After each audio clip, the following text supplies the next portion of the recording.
نحمدہ و نصلی علی رسولہ الکریم بسم اللہ الرحمن الرحیم۔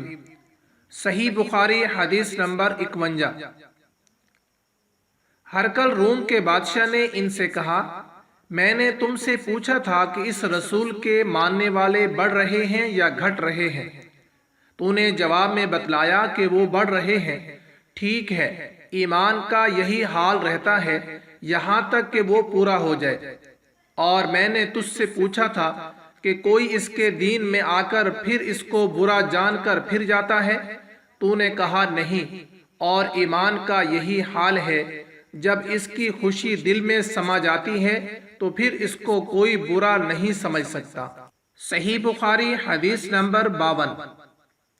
نبی کریم صلی اللہ علیہ وسلم سے سنا، آپ صلی اللہ علیہ وسلم فرماتے تھے، حلال کھلا ہوا ہے اور حرام بھی کھلا ہوا ہے، اور ان دونوں کے درمیان بعض چیزیں شبہ کی ہیں جن کو بہت لوگ نہیں جانتے کہ حلال ہیں یا حرام۔ پھر جو کوئی شبہ کی چیزوں سے بھی بچ گیا اس نے اپنے دین اور عزت کو بچا لیا، اور جو کوئی ان شبہ کی چیزوں میں پڑ گیا اس کی مثال اس چرواہی کی ہے جو شاہی محفوظ چراگاہ کے آس پاس اپنے جانوروں کو چرائے۔ وہ قریب ہے کہ کبھی اس چراگاہ کے اندر گھس جائے اور شاہی مجرم قرار پائے۔ سن لو، ہر بادشاہ کی ایک چراگاہ ہوتی ہے، اللہ کی چراگاہ اس کی زمین پر حرام چیزیں ہیں، پس ان سے بچو۔ اور سن لو، بدن میں ایک گوشت کا ٹکڑا ہے، جب وہ درست ہوگا سارا بدن درست ہوگا، اور جہاں بگڑا سارا بدن بگڑ گیا۔ سن لو، وہ ٹکڑا آدمی کا دل ہے۔ صحیح بخاری حدیث نمبر 53۔ میں عبداللہ بن عباس رضی اللہ تعالی عنہ کے پاس بیٹھا کرتا تھا، وہ مجھ کو خاص اپنے تخت پر بٹھاتے۔ ایک دفعہ کہنے لگے کہ تم میرے پاس مستقل طور پر رہ جاؤ، میں اپنے مال میں سے تمہارا حصہ مقرر کر دوں گا۔ تو میں 2 ماہ تک ان کی خدمت میں رہ گیا۔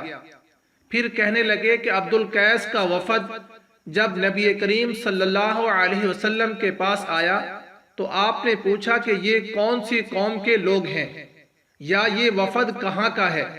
انہوں نے کہا کہ ربیہ خاندان کے لوگ ہیں۔ آپ صلی اللہ علیہ وسلم نے فرمایا، مرحبا، اس قوم کو یا اس وفد کو نہ ذلیل ہونے والے نہ شرمندہ ہونے والے، یعنی ان کا آنا بہت خوب ہے۔ وہ کہنے لگے، اے اللہ کے رسول، ہم آپ کی خدمت میں صرف ان حرمت والے مہینوں میں آ سکتے ہیں، کیونکہ ہمارے اور آپ کے درمیان مضر کے کافروں کا قبیلہ آباد ہے۔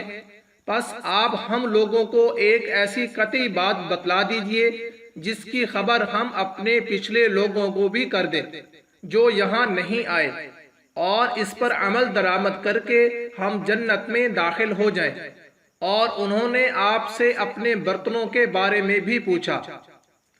آپ صلی اللہ علیہ وسلم نے ان کو 4 باتوں کا حکم دیا اور 4 قسم کے برتنوں کو استعمال میں لانے سے منع فرمایا۔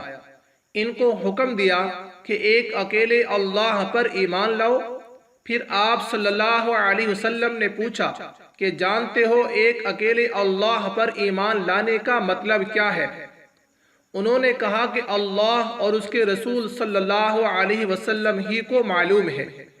آپ صلی اللہ علیہ وسلم نے فرمایا کہ اس بات کی گواہی دینا کہ اللہ کے سوا کوئی معبود نہیں، اور یہ کہ محمد صلی اللہ علیہ وسلم اس کے سچے رسول ہیں، اور نماز قائم کرنا، اور زکوٰۃ ادا کرنا، اور رمضان کے روزے رکھنا، اور مال غنیمت سے جو ملے اس کا 5واں حصہ مسلمانوں کے بیت المال میں داخل کرنا۔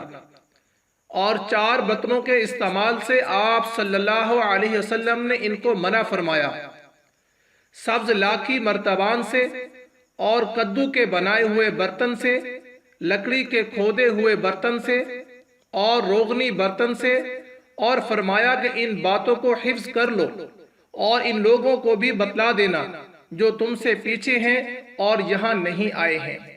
صحیح بخاری حدیث نمبر 54۔ نبی کریم صلی اللہ علیہ وسلم نے فرمایا، عمل نیت ہی سے صحیح ہوتے ہیں یا نیت ہی کے مطابق ان کا بدلہ ملتا ہے، اور ہر آدمی کو وہی ملے گا جو نیت کرے گا۔ پس جو کوئی اللہ اور اس کے رسول صلی اللہ علیہ وسلم کی رضا کے لیے ہجرت کرے، اس کی ہجرت اللہ اور اس کے رسول کی طرف ہوگی، اور جو کوئی دنیا کمانے کے لیے یا کسی عورت سے شادی کرنے کے لیے ہجرت کرے گا تو اس کی ہجرت انہی کاموں کے لیے ہوگی۔ صحیح بخاری حدیث نمبر 55۔ انہوں نے نبی کریم صلی اللہ علیہ وسلم سے کہ آپ صلی اللہ علیہ وسلم نے فرمایا، جب آدمی ثواب کی نیت سے اپنے اہل و عیال پر خرچ کرے، پس وہ بھی اس کے لیے صدقہ ہے۔